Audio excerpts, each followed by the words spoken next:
Welcome, everyone, to the Real Japan podcast. Today, we're really diving deep, immersing ourselves in one of Japan's most special spots, Kinosaki Onsen.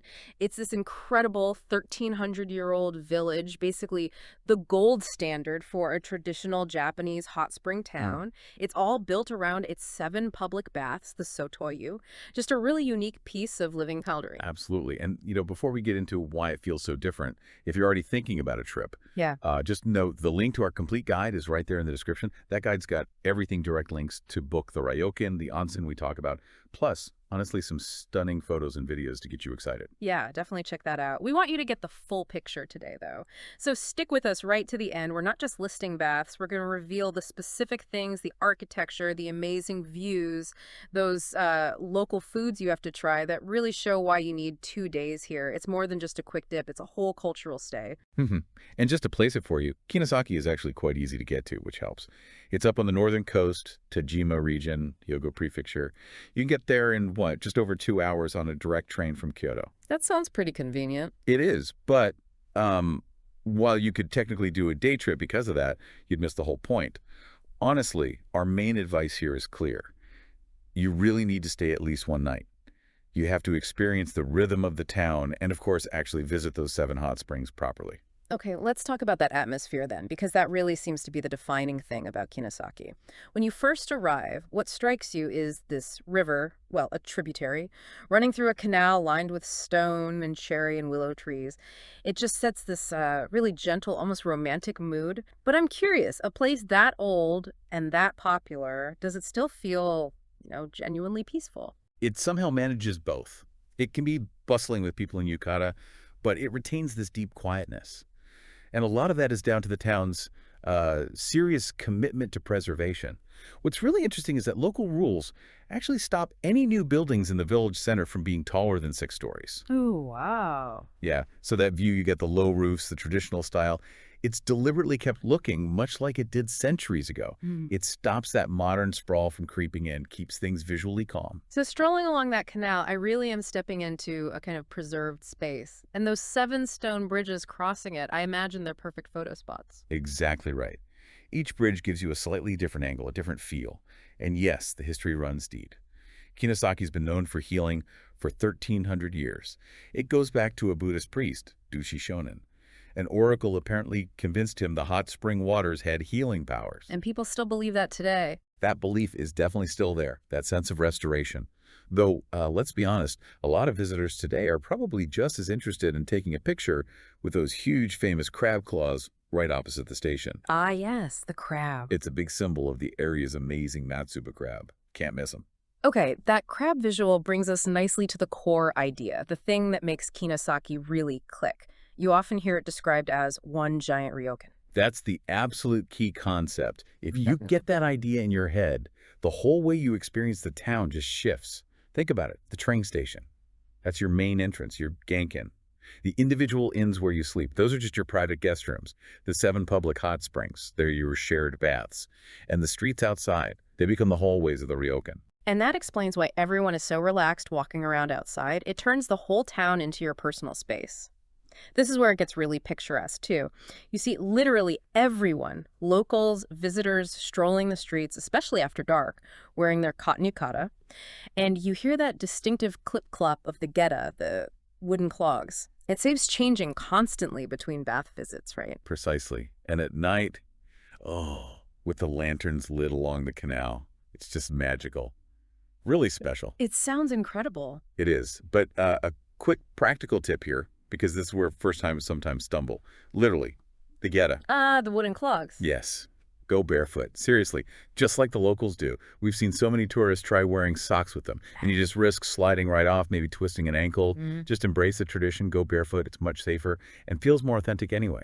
That's really good advice, actually. Okay, so you're staying overnight, you've got your yukata, you're barefoot in your geta. Yeah. How do you actually get into these 7 bathhouses if the whole town is the ryokan? It's brilliantly simple. If you're booked into any local ryokan, you get a free pass called the Yumepa. Yumepa? Yep, Yumepa. It's basically your key to the town's baths. It gives you unlimited access to all 7 public onsen until 10 a.m. on the morning you check out. Okay, and for day trippers? Day trippers aren't left out. They can buy a one-day ticket from vending machines.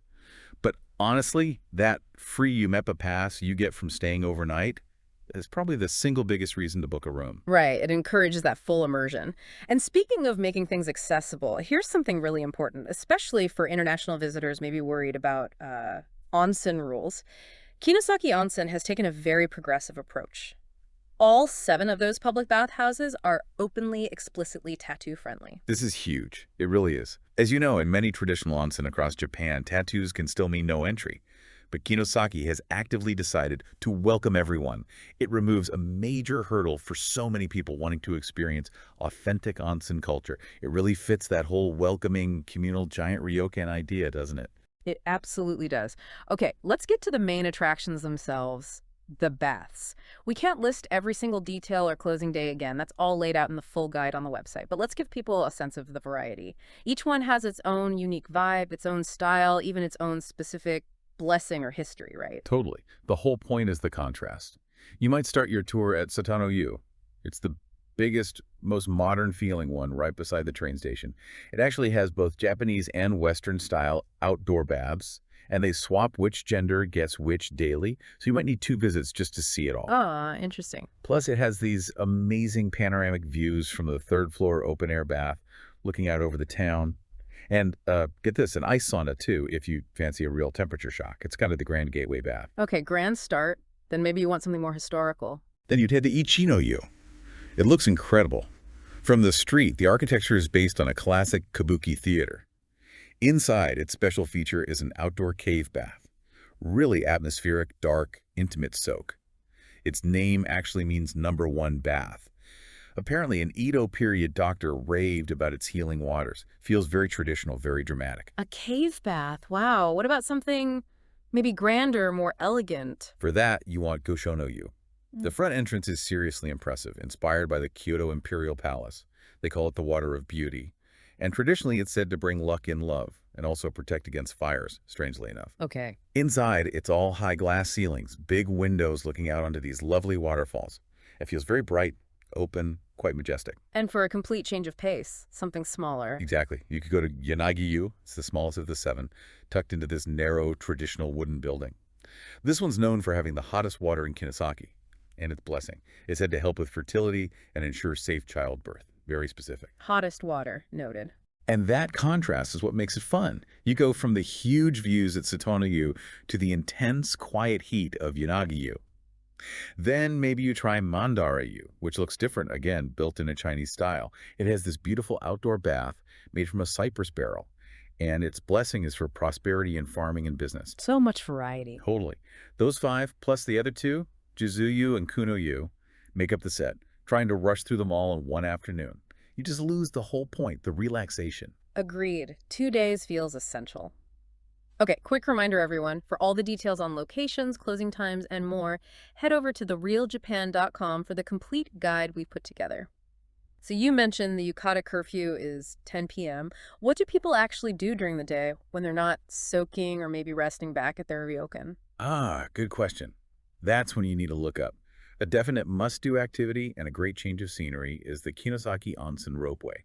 It starts opposite Kuno-yu, right at the far end of the main street. Right, I read something about the views from the top being pretty special. Special is an understatement. The ropeway goes up Mount Daishi, and the view from the summit actually got a Michelin star in the Green Guide to Japan. A Michelin star for a view. Yep. You get this incredible sweep, the Sea of Japan, the Maruyama River Valley, and you see the whole town of Kinosaki nestled perfectly down below. It's really breathtaking. Wow. And isn't there some interesting local history connected to how that ropeway got built? There is. It wasn't some big government project. It was actually funded by a local guy, Shiro Otagaki. He was a very successful businessman, founded the Kansai Electric Company, actually, and he paid for the ropeway. There's a small museum about him at the base station, which adds a nice bit of local context. That's fascinating. And the ropeway also makes a stop halfway up the mountain in Onsenji Temple. That's the head temple for the Koyasan Shingon sect of Buddhism, so it's historically and architecturally important too. Worth hopping off for. Okay, so ropeway views, temple visit. What about back down in the hallways, the streets of Kinosaki itself? What else is there to explore? The town center has a lovely mix of things. You can browse the Kiyamachi shopping arcade. It keeps that same beautiful traditional architectural style. Or, for something unique, Check out the Kinosaki Straw Craft Museum. It showcases this really intricate local craft, Mujiwara Zaiku, with pieces from the Edo and Meiji periods. It's quite unusual. Strawcraft. Okay. And if you just want some fun, maybe a bit of nostalgia, there's a great retro show era game center.